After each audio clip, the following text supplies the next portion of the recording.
আসসালামু আলাইকুম প্রিয় বন্ধুগণ। আপনারা নিশ্চয়ই জানেন যে ব্রিটিশ সামরিক ঘাঁটি ব্যবহার করতে, বিশেষ করে ইরানের উপর হামলার অনুমতি না দেওয়ার সিদ্ধান্তকে কেন্দ্র করে ব্রিটিশ রাজনীতিতে এক বিশাল ঝড় উঠেছে।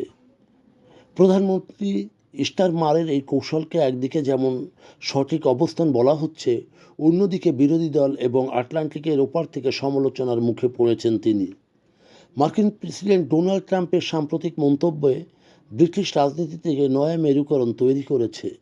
স্টারমার্ককে উইনস্টন চার্চিলের সাথে তুলনা করে ট্রাম্পের মূলত নেতিবাচক মন্তব্যে দুই দেশের বিশেষ সম্পর্কে টানাপোড়েন দেখা দিয়েছে।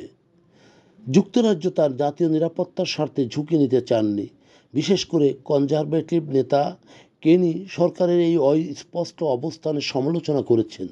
তিনি দাবি করেন, সরাসরি সম্পৃক্ত না হয়েও যুদ্ধের ফলাফল থেকে ব্রিটেন দূরে থাকতে পারবে না। ব্যাডেনকের মন্তব্য স্টারমার্ক সরকারের সাম্প্রতিকতম কূটনৈতিক এবং সামরিক চাপ সৃষ্টিতে উদ্বুদ্ধ করেছে। কোনো সুনির্দিষ্ট পরিকল্পনা ছাড়াই কি ব্রিটেন আরেকটি যুদ্ধে জড়িয়ে পড়ছে? যুক্তরাষ্ট্রের সিদ্ধান্তের উপর ব্রিটেনের নিয়ন্ত্রণ কতটুকু?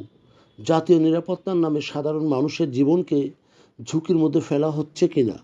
মূলত প্রধানমন্ত্রী কিয়ার স্টারমার বর্তমানে একটি দ্বিমুখী সংকটে পড়েছেন। একদিকে ট্রাম্পের আমেরিকা ফার্স্ট নীতির অধীনে শক্তিশালী মার্কিন চাপ, অন্যদিকে দেশের অভ্যন্তরে বিরোধী দল ও জনগণের প্রশ্ন। চার্চিলের মতো যুদ্ধবাজ নেতা হওয়া নাকি বর্তমান বাস্তবতায় একজন সতর্ক কূটনীতিক হওয়া, কোনটি সঠিক ব্রিটেনের জন্যে? এই দ্বৈত ব্যাপারটি নিয়ে এখন বড় প্রশ্ন দেখা দিয়েছে। প্রিয় বন্ধুগণ, যদি আমাদের এই তথ্য গল্প আপনার ভালো লাগে তাহলে লাইক এবং শেয়ার দিন, এবং আজ আমাদের সঙ্গে থাকার জন্যে ধন্যবাদ। আমাদের ফলো দিন এবং সাবস্ক্রাইব করুন।